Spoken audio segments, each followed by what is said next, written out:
संगे दिलवो ले जा रुमाल में, एगो चुमवो ले जा गाल में, संगे दिलवो ले जा रुमाल में।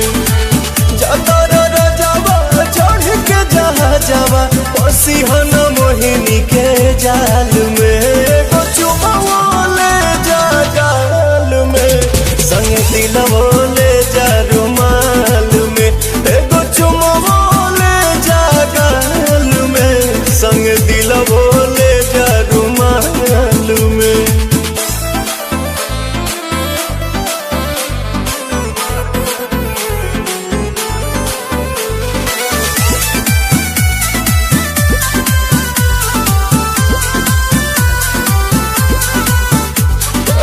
चरा प हमरा तू सायन पिया, कोनो दोसरा प मर बनलायन पिया।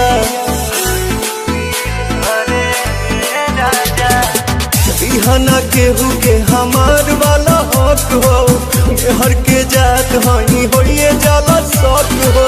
सातो बचनवा न भोले हो सजनवा, लजिया बचैया हर हाल में, एगो चुमवो ले जा गाल में, संगे दिलवो ले जा रुमाल में, एगो चुमवो ले जा गाल में, संगे दिलवो ले जा रुमाल में।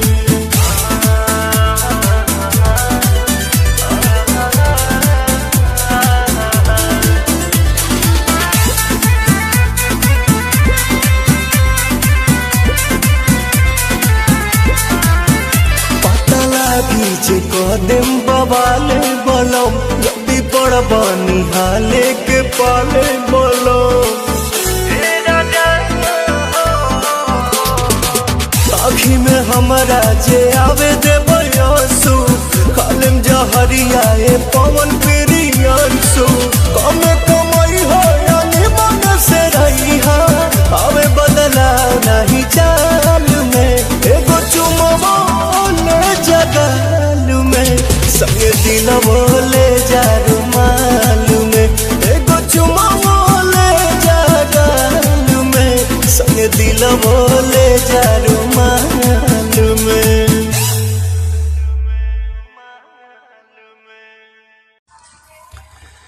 बस्तवा कटाई रहलै मड़वा छरैत, चल जैते पिया के दुआर। हरदिया रे मोरा जान के न लगी हा, जान मोरा बड़ी सुकमा।